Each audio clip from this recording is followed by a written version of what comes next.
Welcome to Gowri's home. இன்னைக்கு நாம் கத்திரிக்காய் பஜ்ஜி எப்படி செய்யறது, எப்படி செஞ்சால் குழந்தைங்கள்லாம் விரும்பி சாப்பிடுவாங்க, டேஸ்ட்டு எப்படி செய்யறது அப்படிங்கிறத பார்ப்போம். வாங்க நம்ம இப்போ வீடியோக்குள்ளார போகலாம். கத்திரிக்காய் பஜ்ஜிக்கு எப்படி செய்யலாம் அப்படிங்கிறத நம்ம பார்ப்போம். இன்னைக்கு அதுக்கு 3 கத்திரிக்காய் எடுத்துருக்கிறேன், ஒரு பெரிய வெங்காயம் எடுத்துருக்கிறேன், 4 பச்சை மிளகாய் எடுத்துருக்கிறேன். உங்களுக்கு நீங்கள் காரத்துக்கு ஏற்ப எடுத்துக்கலாம். ஒரு 5 தக்காளி எடுத்துருக்கிறேன், ஒரு உருளைக்கிழங்கு, கொஞ்சம் புளி, இவ்வளோ புளி எடுத்துருக்கிறேன், கருவேப்பிலை, கொஞ்சம் பூண்டு. இப்போ நம்ம இதெல்லாம் கட் பண்ணிவிட்டு எப்படி செய்யலாம் அப்படிங்கிறத பார்ப்போம்.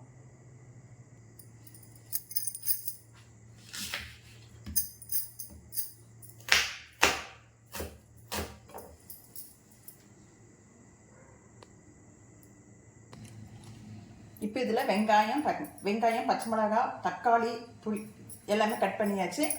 கத்திரிக்காயும் உருளைக்கிழங்கையும் நல்லா பெருசாக கட் பண்ணி போட்டு வச்சாச்சு. கத்திரிக்காயில் கொஞ்சம் சொத்தை பார்த்து எடுத்துக்கோங்க. நான் எடுத்ததில் பாருங்கள் இவ்வளோ சொத்தை இருந்தது. இதை நம்ம வேஸ்ட்டு. இப்போ நான் சின்ன குக்கர் வச்சு அதில் ஒரு 3 ஸ்பூன் எண்ணெய் ஊற்றிருக்கிறேன், பெரிய ஸ்பூனுக்கு. இப்போ முதல்ல கடுகு போட்டுக்கலாம்.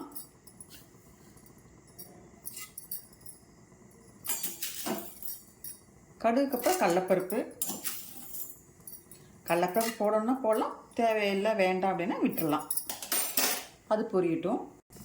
கடுகு கடலப்பருப்பும் பொரியுது. இப்போ கருவேப்பிலை போட்டுடலாம்.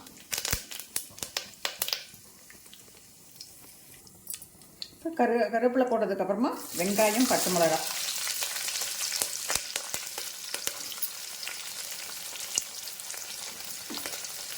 வெங்காயம் பச்சை மிளகாய் போட்டு அது கூடயே அந்த பூண்டையும் சேர்த்து போட்டுருங்க. 4 பல்லு பூண்டு. சும்மா 2 திருப்புனா போதும். அடுத்தது இந்த கத்திரிக்காய் உருளைக்கிழங்கு நம்ம போடலாம். கத்திரிக்காயும் உருளைக்கிழங்கும் போட்டுக்கலாம்.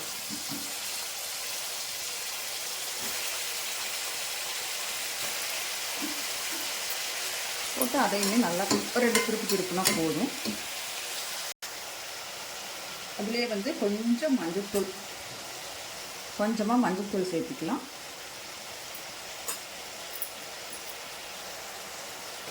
அதையுமே ஒரு 2 பெரட்டு, அவ்வளோதான். புளியை போடுறேன். அடுத்தது கட் பண்ணி வச்சுருக்கிற தக்காளியை போடுறேன்.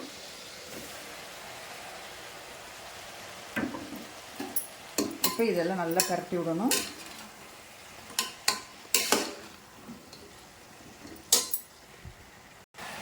இது கூடயே கொஞ்சமாக உப்பு போட்டுக்கோங்க.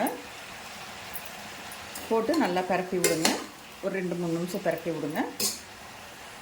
பரட்டினதுக்கப்புறமா உங்களுக்கு தேவையான அளவு தண்ணி ஊற்றிக்கோங்க. கொஞ்சம் முங்குற அளவுக்கு ஊற்றுங்க. தண்ணி வேணும் அப்படின்னா கொஞ்சம் எச்சா ஊற்றிக்கோங்க. இப்போ இதை ஒரு கிண்டி விட்டுட்டு நம்ம குக்கரை மூடி வச்சிடலாம்.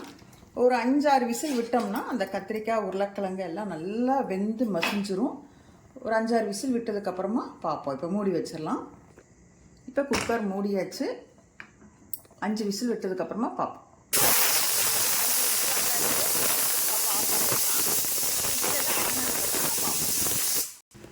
இப்போ கத்திரிக்காய் பஜ்ஜி விசிலெல்லாம் நல்லா அடங்கி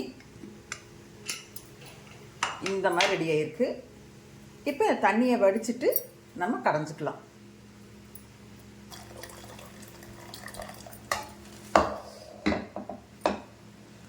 இப்போ நல்லா தண்ணியை வடிச்சாச்சு. நம்ம கடைக்கலாம்.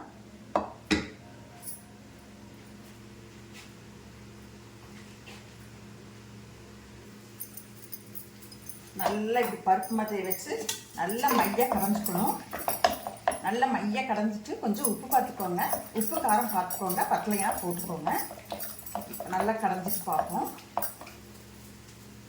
இப்போ நல்லா கடைஞ்சி கெட்டியாக இருக்குது. இதில் நம்ம தண்ணி கலந்துக்கலாம்.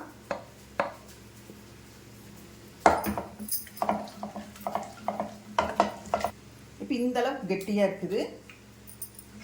நம்ம தேவைக்கேற்ப தண்ணி கலந்துக்கலாம். அந்த இறுத்து வச்ச தண்ணியவே ஊற்றிடலாம். உங்களுக்கு எவ்வளோ தேவையோ அவ்வளோ ஊற்றிக்கோங்க.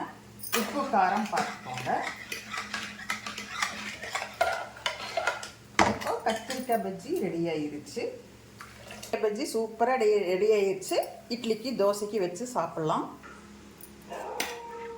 இந்த மாதிரி தோசைக்கு இட்லிக்கு கத்திரிக்காய் பஜ்ஜி இப்படி செஞ்சு சாப்பிட்டு பாருங்கள், ரொம்ப நல்லாயிருக்கும். இந்த வீடியோ பிடிச்சிருந்ததுன்னா எனக்கு லைக் பண்ணுங்கள், ஷேர் பண்ணுங்கள், கமெண்ட் பண்ணுங்கள். அப்படியே கவிஸ் பண்ண சேனலை சப்ஸ்கிரைப் பண்ணிவிட்டு பாருங்கள்.